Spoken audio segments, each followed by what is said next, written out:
Donc bonsoir et merci d'être présent pour assister à ce 6e opus de la 14e édition de notre festival Cinéma et Droits de l'Homme, dans cette forme virtuelle, non physique, en ces temps de Covid.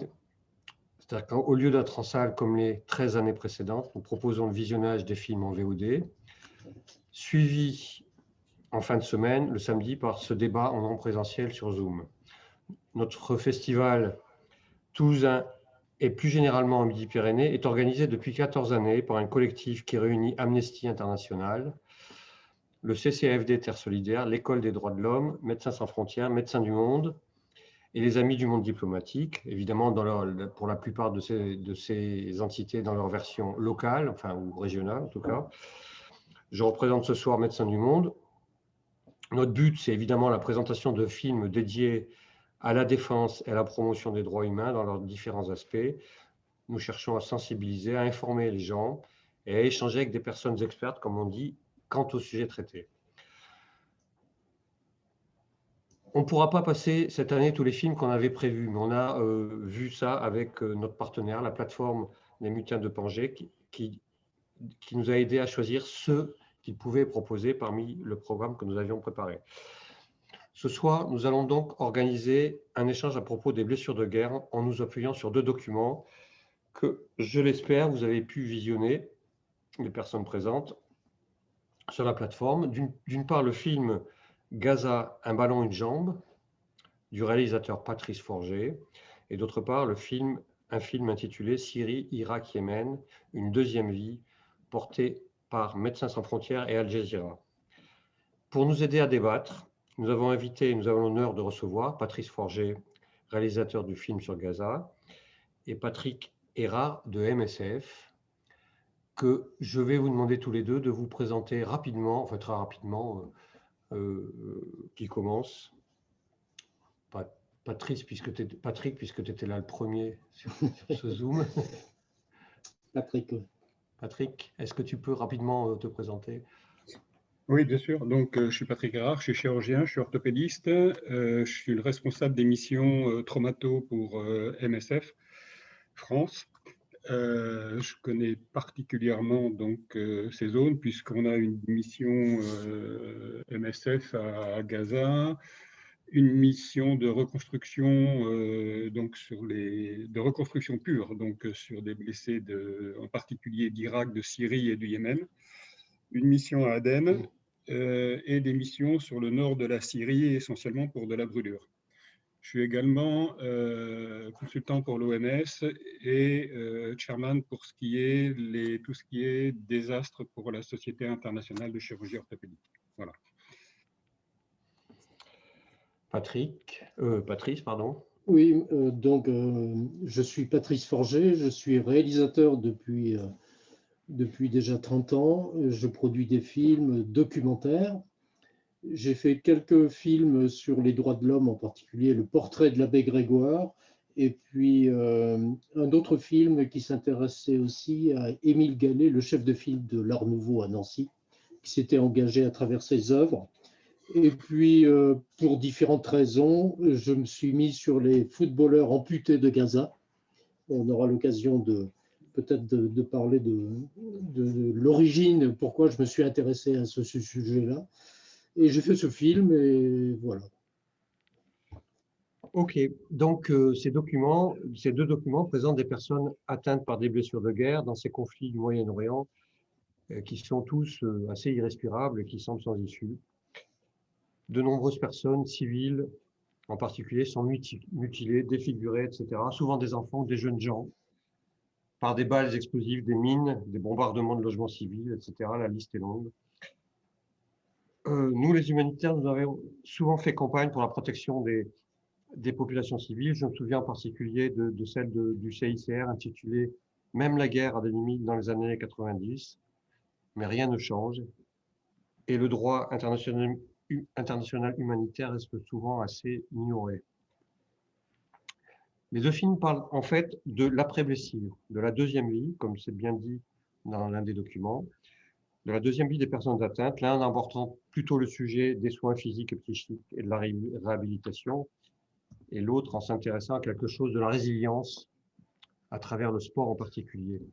Bon, tout le monde peut participer au débat en posant des questions. Je crois que le plus simple, puisqu'on est très peu nombreux, c'est que ce soit oralement, hein. Ce qu'on peut faire, c'est si on veut poser une question, c'est aller sur le petit plot réaction et faire lever la main comme je fais là. Hein, la main se lève, vous voyez, et donc on saura que vous voulez parler. Sinon, vous pouvez aussi éventuellement écrire sur le chat que je vais ouvrir. Voilà. Bon, pour lancer la discussion, je demanderai un truc un peu bête, qui est, j'essaie d'enlever ma main d'abord, voilà, qui est en quoi justement, pour eux, leur document cadre correctement à la problématique des réhabilitations post-blessures de guerre. Qui veut commencer parmi les deux? Peut-être Patrick, non? Comme vous voulez, puisque toi, tu es plutôt dans le soin et le... Oui, enfin, bon, le problème, enfin, ce qui est important, ce que montre bien ce film, c'est qu'en fait, la chirurgie, c'est très bien. Ça permet, avec beaucoup de difficultés, de reconstruire des membres et de ce que j'appelle non pas de sauver des vies, mais de sauver une qualité de vie, mais que les choses ne s'arrêtent pas à la chirurgie. C'est-à-dire que ce que je veux dire par là, c'est que si derrière la chirurgie, on n'a pas alors, une physiothérapie, et ça j'insiste là-dessus parce que c'est souvent le parent pauvre, mais également une psychothérapie. Donc, alors cette psychothérapie, elle passe par beaucoup de choses. Si je prends le cas de la structure qu'on a à Amman où on fait cette reconstruction, pour les enfants par exemple, on a également une école dans l'hôpital, de façon à ce que les enfants puissent continuer à avoir une vie scolaire et de ne pas être éloignés de tout. Après, il est évident que le sport fait partie de cette reconstruction psychologique qui est fondamentale. La chirurgie seule, ça ne suffit pas. Patrick, si tu veux introduire un petit peu... Moi, ce que je peux dire par rapport aux jeunes footballeurs que j'ai suivis, c'est que, en fait, effectivement, le sport leur sert leur permet de faire je pourrais dire un rebond, et finalement, ça sert un peu de psychothérapie, quoi, je trouve. C'est-à-dire qu'ils trouvent dans le sport quelque chose qui les maintient et qui les aide à surpasser leurs blessures, quoi. J'ai été très, très surpris parce que parmi les 8 blessés, donc il y avait des blessés très récents, il y en avait 5 ou 6 qui étaient blessés sur la marche du retour en 2018. Et donc, ils se sont mis dans l'équipe de football au bout d'un an après leur blessure. Et donc, il y en avait 5 qui étaient là et il y en avait 1 ou 2 qui, visiblement, n'avaient pas fait encore leur deuil de leurs jambes. Et c'était extrêmement difficile pour eux. Par contre, ce que j'ai constaté, je ne suis pas resté longtemps avec eux, hein, je suis resté 3 jours. Mais ce que j'ai constaté, c'est que ils étaient, comment dire,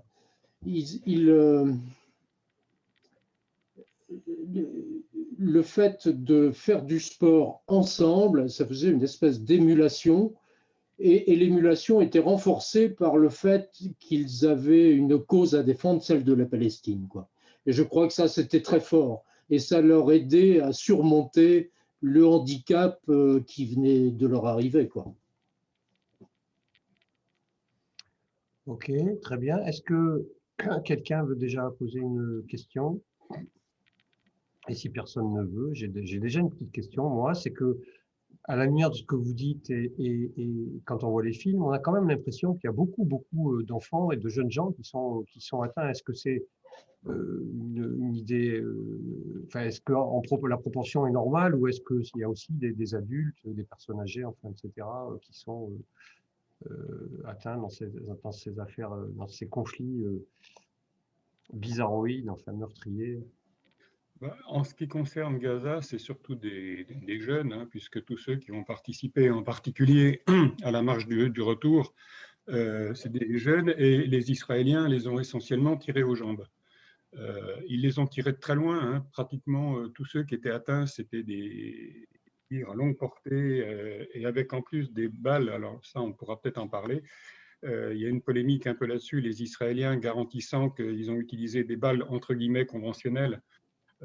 Moi, je ne suis pas tout à fait d'accord avec ça parce que quand on voit les blessures qui étaient occasionnées, c'est plutôt le type de balles qu'on appelle doom-doom, c'est-à-dire des balles qui vont faire des explosions complètes du membre, avec un trou d'entrée qui est pas très gros, mais un éclatement à la sortie qui est vraiment impressionnant, qui non seulement détruit l'os, mais détruit toutes les parties molles, ce qui amène à des amputations, parce que en fait, la décision après d'être obligé de pratiquer une amputation, ce n'est pas uniquement sur l'aspect de l'os. Si l'os ne peut pas être recouvert de parties molles fonctionnelles, ce qui inclut également les vaisseaux et les nerfs, bien sûr, laisser quelqu'un avec une jambe qui n'a aucune fonctionnalité ne correspond à rien. Après, donc c'est vrai que ces amputations, c'est essentiellement des gens jeunes. Il y avait peu de personnes, entre guillemets, âgées. Après, ça dépend à quel âge on met la barre du niveau âgé. Si c'est comme pour la vaccination, on peut aller loin. Mais en l'occurrence, la plupart des gens qui participaient avaient, disons, entre 15 et 30 ans, quoi. Donc, c'est vrai que tous ces blessés sont des gens jeunes.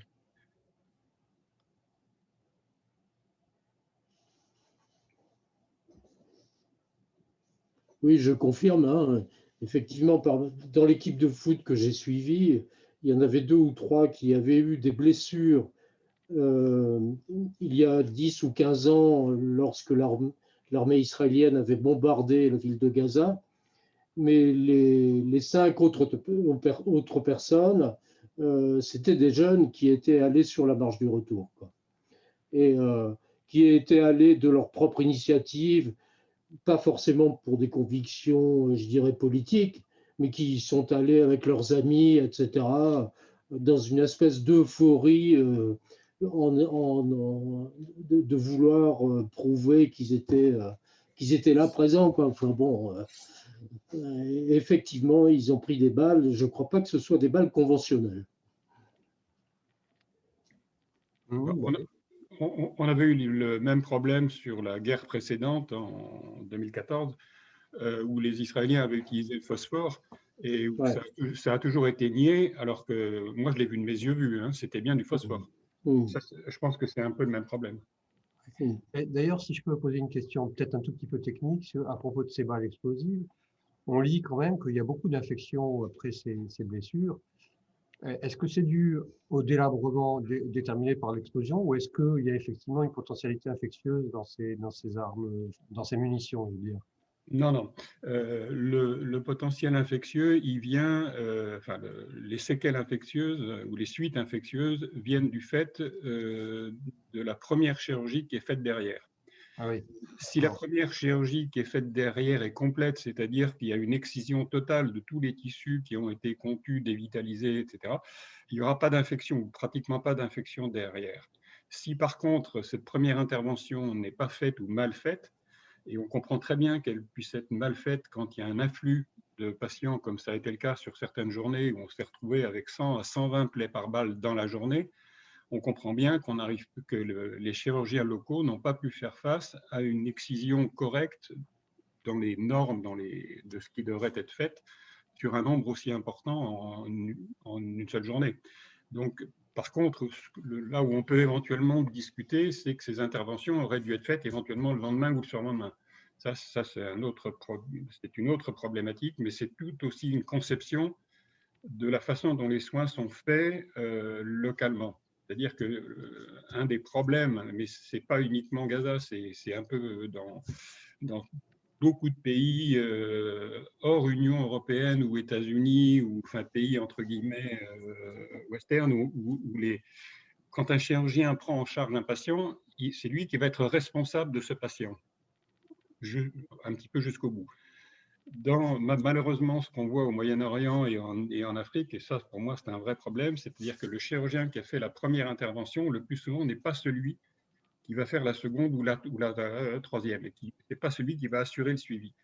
Donc c'est un peu, je fais la première intervention, si elle n'est pas très, très bien faite, c'est pas grave, mais c'est pas lui qui va suivre conséquences. Ça, c'est un peu un vrai problème, et ça, je le retrouve partout en Afrique, à Haïti, au Moyen-Orient, etc.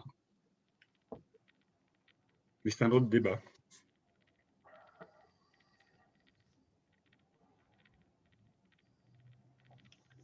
Bon, des questions? Pas de questions? Oui, je vais poser une question. Là, côté, bon, il est impressionnant quand on suit les actualités au quotidien. Il n'est pas rare que sur une semaine complète, on n'ait pas au moins un, voire deux attentats qui se produisent dans tout le Moyen-Orient. Hein. Je ne vais pas jusqu'à l'Afghanistan, le Yémen, la guerre, la Syrie aussi. Chaque fois, on a un bilan par les journalistes, tant de morts, etc. Mais on imagine que à côté de ça, le nombre de victimes, de blessés est très conséquent. On ne les cite jamais parce qu'effectivement, les blessures, elles peuvent être de différents niveaux, j'imagine, et donc certaines méritent des traitements spécifiques. Et ce que vous avez pu réaliser donc avec Médecins sans frontières en particulier, mais d'autres entités. Ma question elle est la suivante. Quels sont réellement, là, le film de MSF traite essentiellement les personnes qui ont été évacuées sur l'hôpital de Amman, apparemment en Jordanie, et qui sont traitées par cet hôpital. Mais en règle générale, comment ça se passe sur place? Quelles sont les capacités hospitalières face à ces multiples blessures? Comment sont traités la plupart des blessés? Voilà, en clair. Là, c'est un peu difficile de répondre parce que c'est du cas par cas. Lorsqu'on est sur des zones où les hôpitaux n'ont quasiment rien, si je prends le cas de la Centrafrique par exemple, en ce moment ça tape quand même pas mal, il y a toutes des zones où il n'y a quasiment rien, où quand il y a un hôpital, entre guillemets, il n'y a pas de chirurgie, où il y a une espèce de vague salle de pansement qui va servir éventuellement de bloc opératoire. Donc, comparer ça avec, après un attentat qui a lieu à Bagdad, par exemple, où il y a quand même des hôpitaux qui sont aux normes, entre guillemets, de ce qu'on a dans nos pays occidentaux, la comparaison est difficilement possible. Le vrai problème qui se pose dans ces explosions, dans ces attentats, c'est le triage. Or, le triage, c'est quelque chose qui n'est pas encore entré dans la conception de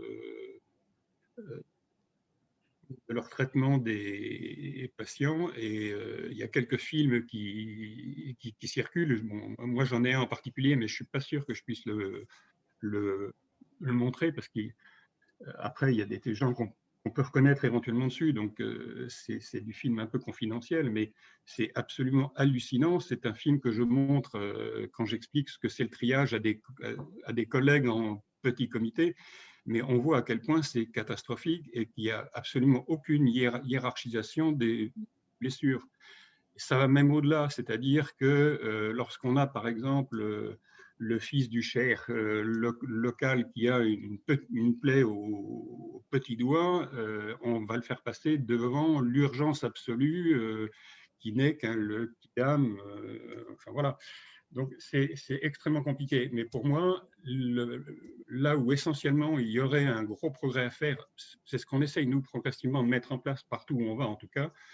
C'est ce que l'OMS essaye de faire aussi, c'est leur apprendre comment faire un triage correct. Ça, c'est fondamental. Après, quel est le nombre de blessés par rapport au nombre de morts? Ça, alors là, je ne suis pas capable de répondre à ça. Ça dépend du type d'explosif qui a été utilisé. Ça dépend dans quel endroit l'explosion a eu lieu, si c'est un lieu clos ou un lieu ouvert. Enfin, après, après, si c'est un lieu ouvert, par exemple, il y aura beaucoup de blessés légers. Alors oui, ce sont des blessés, mais bon, si c'est juste des points de suture à mettre, c'est quand même pas dramatique. Enfin voilà. Je ne sais pas si j'ai été clair.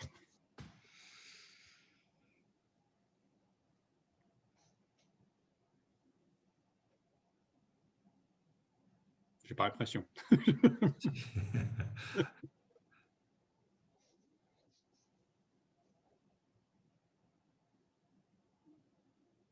Philippe, tu n'as pas ton micro. Pardonnez-moi. Problème technique. Donc, Patrice, tes footballeurs, là, ils ont été amenés à Aubagne pour faire un match de foot, c'est ça Enfin, ils ont été amenés, c'est le collectif Solidarité Palestine de Martigues qui les a invités et leur a payé l'avion, etc., pour qu'ils puissent passer 3 semaines en France. Et ils ont fait leur dernier match de foot contre l'équipe nationale au bout de leurs 3 semaines, quoi. Auparavant, ils avaient fait un match en Corse et un match à Annecy. C'était donc la fin de leur séjour et ils étaient là, voilà, invités par les collectifs. Voilà. Ouais. Et donc, moi, pardon. ils ont perdu tous leurs matchs ou ils en ont gagné quand même? Non, je crois qu'ils. Non. Ce qu'il faut savoir, c'est quand même cette équipe de Gaza, et s'est constituée 1 an après la marche du retour, avec l'afflux énorme de gens amputés. Ils ont eu l'idée de créer cette équipe, et donc cette équipe était toute récente, toute neuve. Donc ils n'étaient pas très expérimentés. Certains avaient fait du foot avant d'être amputés, mais ce n'était pas le cas de tous. Et certains se sont retrouvés footballeurs avec une jambe, avec une expérience de 4 mois de foot, quoi, face à une équipe nationale qui existe depuis 10 ans. L'équipe nationale française, depuis même 15 ans, je crois. Donc, ils ont fait 5-1. C'est pas mal. Oui, c'est pas mal. Ils en ont mis un, c'est bien. Mais ils étaient très contents de mettre leur but, et je crois que les 500 personnes qui étaient dans le stade étaient très contents, qui étaient essentiellement pour soutenir la Palestine, étaient vraiment très heureux qu'ils marquent un but, quoi. Bravo, bravo. Ah ouais. Et, ouais. Bon, des questions, Françoise? Non, tu n'as pas de questions? On reste. Pardon, si. Oui, j'ai une amie, enfin une jeune que j'ai eue comme élève il y a longtemps, qui était bosniaque et qui avait été blessée à la jambe par un éclat d'obus. Et sa maman avait refusé l'amputation, et donc elle avait fait envoyer, je crois que c'était MSF qui avait envoyé la petite en France. La maman a rejoint ensuite, et donc elle n'a jamais été amputée. Mais sa jambe n'a jamais guéri. Actuellement, elle est adulte, elle travaille, mais elle est toujours sur béquille, et sa plaie se rouvre régulièrement. Alors ici, quand elle est arrivée, au bout d'un temps, on lui a dit « Mais madame, vous n'avez pas fait le bon choix, vous auriez dû faire amputer votre fille, elle va porter ce poids toute sa vie. » Alors voilà, un choix extrêmement difficile, et il n'y a pas vraiment de solution. Elle pourrait encore le faire, on le lui dit, mais il faut du courage pour se lancer. Je ne sais pas ce que vous pensez de ce genre de situation. C'est extrêmement difficile. Quand on me pose ce genre de questions, je réponds toujours par l'histoire du fils de Pardieu, qui a eu un banal accident de scooter à Paris, qui s'est retrouvé avec une fracture ouverte du tibia, qui a été opéré. Vous pouvez imaginer que ce n'étaient pas les plus mauvais chirurgiens de Paris qui s'en sont occupés. Il a été opéré 12 fois parce que tout ça s'était infecté, et ça s'est terminé par une amputation. Donc, même dans les meilleures mains, au meilleur endroit, une fracture entre guillemets simple, qui n'a rien à voir en plus avec une fracture, avec une plaie de guerre, peut se terminer très très mal. Bon. Après, pour moi, le problème de l'amputation, c'est pas tellement. Après, il y a toute une discussion qu'on peut avoir sur essayer de trouver des classifications pour savoir qui va le plus bénéficier d'une amputation par rapport à une reconstruction qui va. Il faut quand même bien comprendre qu'une reconstruction, comme on le fait à Amman sur des fractures qui ont été infectées, c'est une histoire de 18 mois à 2 ans, avec plusieurs interventions. Donc, c'est fonction de l'âge, c'est fonction de ce que les patients veulent. Il y a d'autres facteurs qu'il faut aussi prendre en compte. Il y a certains pays, par exemple, où vous ne pouvez juste pas amputer. Il y a un chirurgien qui, en Somalie, a été tué parce qu'il avait fait une amputation. Oh là là. Parce que c'est strictement interdit par la religion et localement par les tabous, entre guillemets, locaux. Il y a un chirurgien qui en est mort d'avoir fait une amputation sans le consentement de la tribu. Voilà. Donc, il y a des paramètres à prendre en compte. Il n'y a pas uniquement les paramètres propres au patient, du type de sa blessure, de l'être infecté ou pas, il manque beaucoup d'os ou pas, etc. Il y a aussi des paramètres religieux, des paramètres locaux, des espèces de tabous locaux, ou éventuellement, dans certains pays d'Afrique, on va faire plus confiance aux guérisseurs, qui aura plus de pouvoir en promettant qu'il sauvera la jambe, etc. etc. Donc, on peut aller extrêmement loin.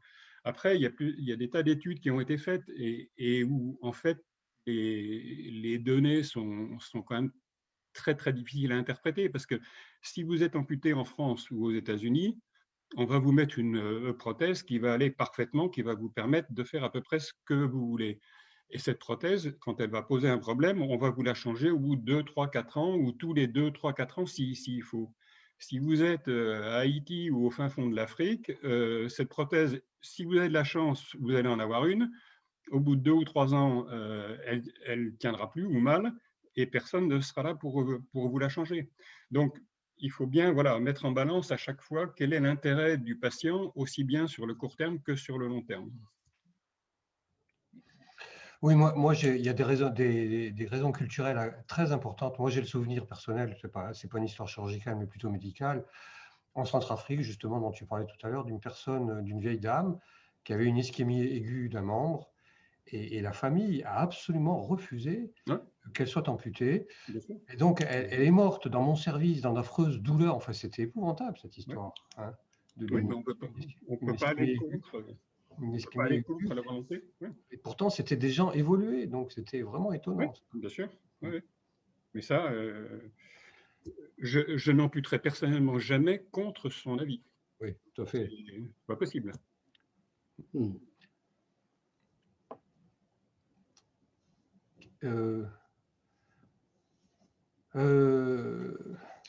Pierre, on ne t'entend pas. Pierre, il ne parle pas. Je voulais poser une question sur Gaza. Est-ce qu'actuellement, cette mécanique des marches de retour sanctionnée par l'armée israélienne, par des tirs ciblés par des snipers, hein, puisque c'est un véritable jeu de tirer sur les jambes des jeunes manifestants, est-ce que ce processus continue? Je veux dire, Non. Oui. Non. Il n'y a plus de manifestations actuellement, en fait, depuis le Covid. Après, effectivement, ce que vous dites est juste, ils les tirent comme des lapins. Hein. Oui. Non, mais depuis le Covid, il n'y a plus de manifestations, quasiment plus. Par contre, il faut qu'on répare tous les 1200 fractures ouvertes que l'on a reçues. Hein. Donc, vous imaginez ce que ça peut représenter comme 1200 fractures ouvertes. C'est... Même en France, en les répartissant bien un peu partout, ça serait compliqué. Hein. Donc, à Gaza, vous pouvez imaginer ce que ça peut donner. Avec en plus des patients, s'ils ont un tout petit peu de sous, ils vont aller en Égypte en passant la frontière par les tunnels ou par ce qu'on voudra, où ils vont être souvent opérés par des voyous qui vont leur prendre leur argent pour leur faire n'importe quoi. Si je peux intervenir. Oui. Ouais. Deux choses. Là, je parle politique, je ne suis pas du tout médecin. Hein. Sur les marches du retour, il y a eu une décision politique qui a été prise il y a maintenant pas mal de temps, 1 an et demi, de les arrêter, mais c'est nous qui sommes en faute. C'est-à-dire que les marches du retour devaient être relayées par l'opinion publique mondiale. La population marchait en disant on est enfermé, 2 millions de personnes sont enfermées, on n'en peut plus, on rentre chez nous. Ils s'attendaient à ce qu'il y ait des manifestations dans le monde entier pour les soutenir, et c'est devant le manque de manifestations qu'ils ont décidé d'arrêter, après avoir eu en gros 350 morts et 8000 blessés, donc des blessés extrêmement graves. Sur les tunnels, non, hein, ils ne fonctionnent plus. Moi-même, quand j'étais en 2016 à Gaza, déjà, il n'y avait plus que pour les cigarettes que très très peu de tunnels fonctionnaient. Autant il y a eu un moment où l'économie de Gaza a fonctionné avec les tunnels, autant le dictateur Sisi les a noyés, il n'y a plus. Tout le trafic était en fait un trafic familial, parce qu'à Rafah, c'est les mêmes familles de part et d'autre de la frontière a cessé. Oui, mais enfin, il y a toujours beaucoup de Gazaouites qui vont en Égypte. Hein. Oui, mais ils vont en Égypte, pas du tout par les tunnels.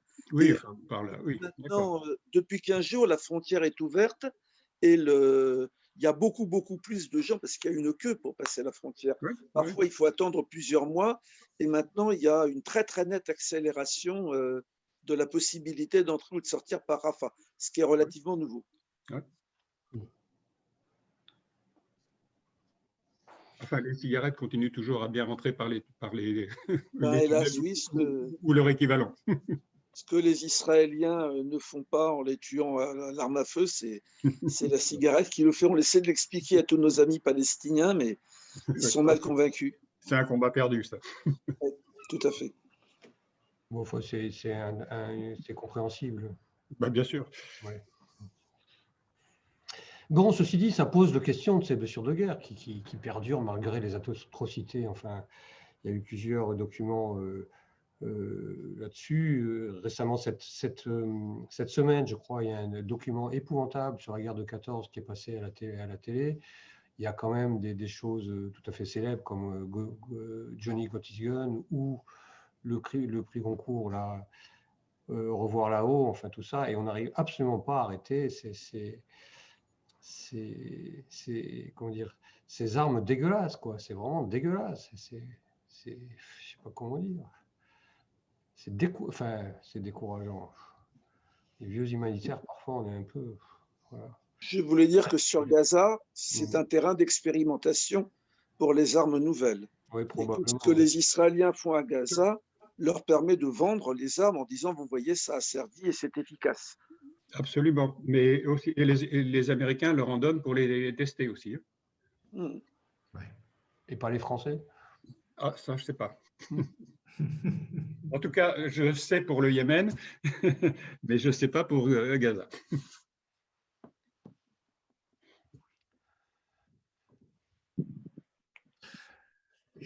Dans l'actualité, sur les fronts, sur ce Moyen-Orient, sur les fronts du Moyen-Orient, où est-ce qu'il y a actuellement le plus de violence à l'égard des populations civiles? Parce que, bon, on finit par se perdre un petit peu entre la guerre de Syrie, la guerre du Yémen, l'Irak, où il y a en permanence des attentats, il y a l'Afghanistan aussi, bref. Par rapport un petit peu à ce que vous percevez au niveau des structures hospitalières, voilà.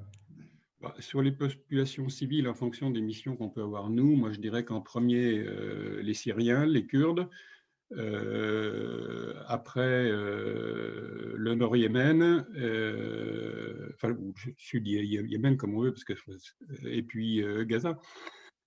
Après, dans l'ordre, en nombre, bon, j'ai pas les chiffres, mais les Kurdes y prennent quand même très cher, même si on passe sous silence. Je pense que ça arrange tout le monde. La population syrienne, les choses semblent se calmer, entre guillemets, un petit peu sur le nombre de blessés. Gaza, ben, pareil, ça se calme. Par contre, le Yémen, ça se calme pas. Hein. Il y a aussi les Rohingyas en Birmanie, enfin, par l'armée birmane, Oui. qui font n'importe quoi aussi. Ouais, bah là, par contre, j'ai pas de réponse. J'y ai pas été, donc je peux pas vous dire. Pour les armes, là, je voulais dire que c'est le contraire. En fait, je ne sais pas si la France vend des armes à Israël, mais Amnesty avait repéré que pendant les manifestations récentes, il y avait des armements israéliens qui avaient été utilisés par la police française. Bon, donc, il y a des choses pas nettes. Là, je me méfie beaucoup des infos comme ça. Hein. Je pense que la France est suffisamment grande pour construire des armes comme ça. Hein. Mais bon. Je suis pas sûr, qu'on s'appelle le LBD, là? Le LBD, c'est pas français, si? Oh, je pense que si. Non, je crois pas. Enfin bon, j'en sais rien. Enfin, en tout cas, si c'est pas français, on est capable de le fabriquer. Hein. Oui. Non, je pense que la question n'est pas là. Enfin, bon. Aussi, quand on voit comment un gouvernement occidental, démocrate, que sa police si j'interviens, mutilante comme ça, c'est quand même étonnant. Hein. Utilise. Comme on parle armement, il y a un excellent film israélien qui s'appelle The Lab, le laboratoire, qui est fait par un anticolonialiste israélien, et qui raconte justement le complexe militaro-industriel israélien, comment ils ont des armes qui n'existent qu'en Israël. En particulier, ils ont un fusil à tirer dans les coins, c'est-à-dire qu'eux voient leur cible, mais la cible, elle voit juste un tout petit bout de canon qui est tourné et elle ne peut pas voir la personne qui les vise. Et dans ce film The Lab, on voit les polices du monde entier, essentiellement d'Amérique latine, venir se former en Israël au maniement de ces nouvelles armes. Ouais. Vive l'humanité.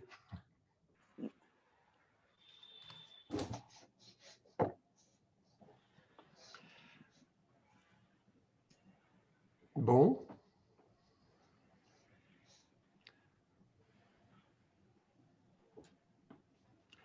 Il n'y a plus de questions. Je crois que ce film The Lab, il était passé à l'époque où le festival s'appelait le Festival international des films de droits de l'homme.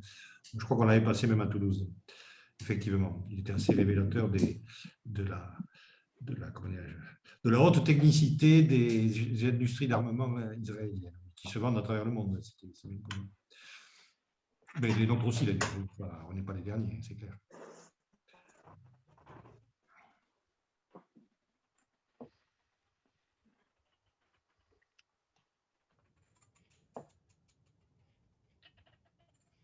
Peut-être une question au sujet de la résilience, de la reconstruction psychologique là, de toutes ces personnes. Bon, il y a des profils très différents, il y a des jeunes, bon, les deux jeunes défigurés là, dans le deuxième film, il y a, enfin, oui. Et puis, il y a des adultes qui doivent après retrouver une place dans la société, mais les jeunes aussi, tôt ou tard. Donc là, on a parlé, je crois, de suivi psychologique aussi. Qu'est-ce qui se fait à Amman? Qu'est-ce qui se fait ailleurs en France pour ça? Qu'est-ce qui se fait à Amman? Ce que je vous ai dit tout à l'heure, on a d'une part pour les enfants une scolarisation dans l'hôpital. Oui. Et puis on a des psychologues qui voient chaque patient. Chaque patient est vu individuellement par un psychologue. Et ils sont suivis pendant tout le temps de leur hospitalisation à Amman. L'hospitalisation étant souvent multiple, hein, c'est-à-dire qu'ils ont souvent des gens qui ont besoin de 2 voire 3 interventions avec des séquences de quelques mois en intervalle. Et cette psychothérapie est reprise à chaque réadmission de patient. Après, quand ils rentrent chez eux ou là, entre les interventions, s'ils restent à Amman dans un hôtel, parce qu'on loue un hôtel où des gens peuvent rester entre leurs interventions, mais pour certains, ils rentrent dans leur pays, c'est le cas de l'Irak en particulier, et ils reviennent pour la deuxième intervention. Là, entre les deux, il est bien évident que sur place, en Irak, ils n'ont pas ce soutien psychologique qu'on leur apporte nous. Mais bon, on peut pas faire, enfin voilà, on peut pas aller au-delà de ce qu'on fait. Mais je pense que ce qu'on fait, on le fait pas mal, et surtout, on a insisté beaucoup sur cette composante de soutien psychologique de nos patients. Mais c'est particulier à Amman. Hein. On le fait, disons qu'à MSF, on le fait sur les missions où on reste un certain temps. On le fait à Haïti, on le fait au Yémen, on le fait, etc. Mais sur des missions pérennes, disons des missions qui ont minimum 6 mois, 1 an, 2 ans. Quoi. Voilà. Sur des missions courtes, c'est très compliqué. Oui, bien sûr. Oui, mais sinon, oui, c'est un composant pour nous extrêmement important.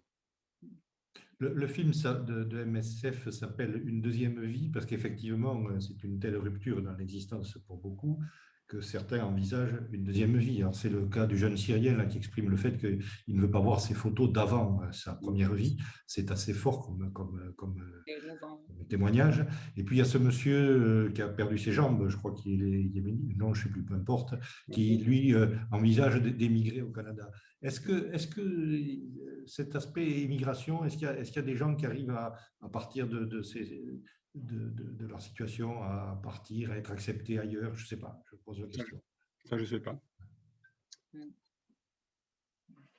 Alors, Pardon, si je peux poser une question. Patrice, justement, tu as eu le sentiment que les Gazaouis que tu as vus, ils avaient eu un soutien psychologique organisé à Gaza. Je sais que Médecins du Monde a fait des missions de cet ordre-là. Je ne peux pas te dire, je ne sais pas s'il y a des soutiens psychologiques. Je crois que oui, hein, mais ce que je sais par rapport à, là, puisqu'on parlait d'immigration, c'est que ils souhaitent rester à Gaza, mais parmi cette équipe de football, il y en avait quelques-uns qui avaient suffisamment de revenus et ils ont pu aller aux États-Unis se faire des prothèses, quoi. Mais c'est vraiment l'exception, quoi. Ouais. C'est vraiment l'exception parce que la plupart des gens n'ont pas suffisamment d'argent et de revenus pour pouvoir le faire, quoi. Et donc, voilà. Donc, je les vois, je les suis régulièrement sur Facebook, sur leur compte Facebook, et ils prennent des initiatives. Alors, je pense que ça contribue. Ils ont une émulation pour faire non seulement du sport dans le domaine du football, mais aussi pour faire je ne sais plus comment ça s'appelle, du saut de pierre en pierre, etc. Enfin, ils organisent des associations. Le parcours. De parcours, voilà, c'est ça. Et je sens une espèce d'émulation chez eux qui, à mon avis, doit leur apporter beaucoup de bien au niveau psychologique, non seulement physique, mais psychologique, quoi. Je sens quelque chose qui est positif, quoi. Et j'ai l'impression qu'il y a aussi des gens, mais ça concerne essentiellement les gens qui ont pu se faire une prothèse qui coûte très cher aux États-Unis, quoi.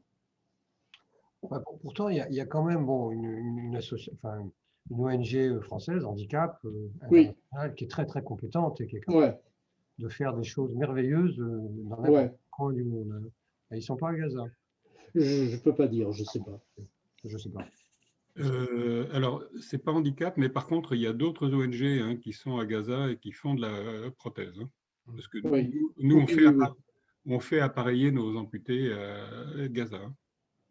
On a une cellule, tout à l'heure on parlait de psychologie, je parlais de Haman, etc. Mais bien évidemment, Gaza fait partie pour nous des missions pérennes où on a un soutien psychologique aussi. Ouais.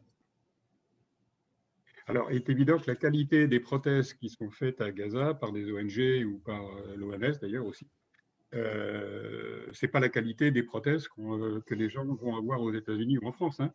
C'est ce que j'avais compris. Mais aussi, le problème, c'est que même ces gens qui ont été se faire une prothèse extraordinaire ou très sophistiquée aux États-Unis ou bien ailleurs, dans 3-4 ans, cette prothèse, il faudra la changer. Oui. Et voilà, est-ce qu'ils auront les moyens de se repayer? Enfin, voilà, c'est pas évident. Oui.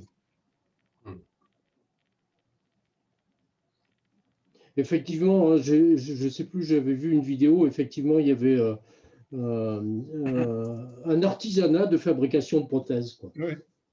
Ouais. Il y a le CICR qui les a formés aussi, qui avait une cellule de formation. Je voulais ajouter quelque chose qui n'est pas médical sur Gaza, mais qu'il faut bien réaliser. Sur 2 millions d'habitants, les gens très vieux, ils ont connu le monde extérieur. La génération d'âge moyen, ils ont travaillé en Israël, mais les 65% de la population qui ont moins de 25 ans, ils ne sont jamais sortis de la cage.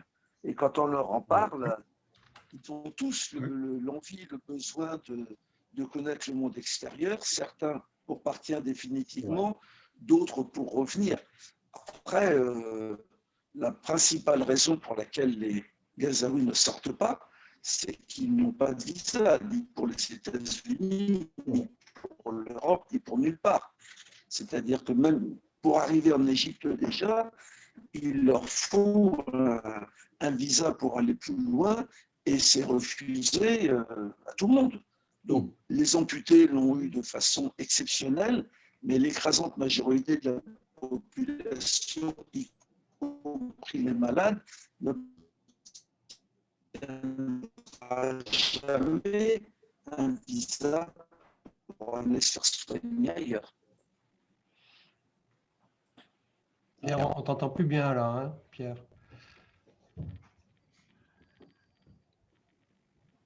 Et là, on Là, t'entend. je ne parle plus, là, je me suis arrêté. Oui. On n'a pas entendu tout à fait la fin de ton intervention, mais bon. Je voulais poser une question concernant justement le rôle des ONG dans ces conflits. Comment ça se passe en fait? Parce que si on regarde rien que sur la France, j'en connais au moins 4 qui interviennent sur le Moyen-Orient. Il y a Médecins du Monde, il y a Médecins sans frontières, on a Handicap International, on vient d'en parler. Il y a l'UOSSM, l'association de Raphaël Picni, que l'on a interviewé il n'y a pas si longtemps sur la Syrie, justement, où ils sont présents sur les camps en Syrie. Alors, ça, c'est rien que pour la France, mais j'imagine que les autres pays, c'est pareil, ils ont autant d'ONG qui sont présentes aussi. Comment est-ce qu'il y a une réelle coordination? Est-ce qu'il y a une réelle coordination? Bon, on sait bien que sur des pays comme Haïti, Patrick Erard en a parlé tout à l'heure, c'est un petit peu compliqué cette coordination-là, mais comment ça se passe en particulier au Moyen-Orient? Est-ce que c'est efficace ou est-ce que ça pose problème? Il y a toujours une coordination. En général, c'est l'OMS. La coordination, elle marche plus ou moins bien en fonction de l'acceptation ou de l'acceptabilité de cette coordination. C'est-à-dire que quand l'OMS se comporte en régent absolu, il y a pas mal de gens qui vont un petit peu rejoindre tout ça. Quand ça se comporte de façon intelligente, il n'y a pas trop de problèmes, hein. Mais il y a toujours une coordination par l'OMS, que ce soit à Gaza, à Haïti ou au Népal quand il y a eu le tremblement de terre. Oui, il y a toujours une coordination de l'OMS. Mais personnellement, je trouve qu'elle est trop personnodépendante au niveau après de la qualité. Alors, c'est vrai que on est mal placé à MSF parce qu'on a toujours un peu de mal à se placer sous la coupe de l'OMS. On tient complètement à notre indépendance et donc on va intervenir même dans des endroits où l'OMS ne veut pas qu'on aille éventuellement ou vice-versa. Donc c'est pas toujours très simple. Mais encore une fois, quand l'OMS se comporte de façon intelligente, entre guillemets intelligente pour nous, hein, de notre vision, ça se passe très bien. C'est-à-dire que moi, je dirais que c'est toujours des histoires de personnes. Oui, exactement. Voilà, c'est une personne, et parmi ceux qui coordonnent, et parmi ceux qui veulent participer à quelque chose de coordonné. Donc, parfois, c'est très compliqué. Moi, j'ai vu des terrains où c'était très compliqué parce qu'il y avait des fortes personnalités qui n'arrivaient pas du tout à diminuer leur ego. Enfin, voilà. Oui, bien sûr. Oui, compétition, souvent. C'est vrai que souvent, la coordination par les UN n'est pas. Bon, enfin, voilà. C'est pas toujours opérationnellement hyper efficace. Alors, il y a quand même eu un gros changement à partir de Haïti, hein. Ça, je peux facilement en parler parce que j'étais partie prenante, hein, parce que j'ai été consultant pour l'OMS pendant toute une période pour sortir de cette histoire de Haïti. Où, il y a quand même eu le constat que sur 320 ONG ou équivalents qui sont intervenus sur Haïti, le constat a été quand même qu'il y avait grosso modo une trentaine qui étaient compétentes. Ça veut dire qu'il y en avait 300 qui ne l'étaient pas. Donc, l'OMS a pris un peu ça comme un challenge et a créé un comité pour voir comment on pouvait sortir de ce type de problème, d'où la création de ce qui s'est au début appelé les EMT, hein, les Emergency Medical Teams, qui s'appellent maintenant les Foreign Medical Teams, avec un bouquin qu'on a sorti, dont je suis le co-auteur, hein, vous pouvez le prendre, il est en téléchargement gratuit sur le site de l'OMS, où on a défini quels étaient les critères acceptables pour que des unités viennent intervenir sur des catastrophes, sur des lieux de guerre, etc. Et ça a très bien marché parce que ça a débouché sur une entente de pratiquement tous les pays maintenant au monde à ne plus accepter sur des catastrophes, qu'elles soient faites par l'homme, par des guerres ou par des éléments naturels comme le tremblement de terre. Tout ça a quand même amené à ce que les gouvernements sont informés et n'autorisent plus maintenant les gens qui ne sont pas préqualifiés par l'OMS à intervenir. Et quand on voit ce qui s'est passé au Népal, par exemple, il y a des équipes qui n'ont pas été admises même à atterrir, en disant non, vous n'êtes pas préqualifié, donc vous ne venez pas. Ces suites de Haïti ont été, entre guillemets, très bénéfiques à ce niveau-là. Donc, il y a toute une coordination qui s'est mise en place, et encore une fois, si les équipes ne sont pas préqualifiées, elles ne peuvent plus partir. Donc ça amène à une meilleure prise en charge par les ONG, quelles qu'elles soient. Et ça oblige les ONG qui n'ont pas les moyens de le faire, de ne pas le faire. Voilà, aussi. Ce qui n'est pas plus mal. Parce que l'église mormone de Pétaouchnok aux États-Unis, qui venait avec une valise de clous, de vis et de plaques et de n'importe quoi, alors qu'il n'y avait pas de bloc opératoire, et qui ensuite faisaient du prosélytisme auprès de leurs fidèles pour récupérer en fait du fric, ça a été monnaie courante. Hein. Donc ça c'est toute une problématique qui, j'espère, avec le travail que l'OMS a fait, va disparaître. J'espère. Franchement, j'espère que tu as raison, parce que je t'écoutais. Chaque fois qu'il y a une grosse crise, c'était ce qu'on appelle un barnum humanitaire effrayant, effectivement, avec beaucoup d'incompétences et beaucoup de gens qui faisaient n'importe quoi. Mais inversement, même au Népal, il y a des gens qui auraient pu y aller, il y a des passe-droits, il y a des machins politiques. Enfin bon, c'est pas. Les choses ne sont pas, pour moi. En fait, les besoins au Népal ont été très faibles. Hein. Oui, mais bon, tout le monde voulait y aller, c'était toujours pareil. Bien sûr, bien sûr. Mais bon, si ça marche, c'est bien. Ce que tu, tant mieux, tant mieux. Bah, je pense que le Népal est un exemple qui a montré que ça marchait. Hein. Il y a plein d'équipes qui ont été interdites. Hein. Oui, mais enfin, il y a beaucoup de gens qui se sont beaucoup plaints en même temps. Alors, eh ben, ils n'ont qu'à se qualifier. Ouais, ils sont très qualifiés. D'accord. Bon. Ça fait 1 heure un peu moins d'1 heure qu'on discute. Qui veut encore intervenir, poser une question? Merci beaucoup pour votre intervention tout à fait pertinente, pleine de substance et de précision. Merci à tous. Merci, chers intervenants. Je suis désolé, hein, mais bon, c'était quand même très intéressant. Voilà. Merci. À bientôt. Et merci beaucoup. De rien, au revoir. Au revoir. Bonsoir. Au revoir. Au revoir, Philippe. Au revoir à tous.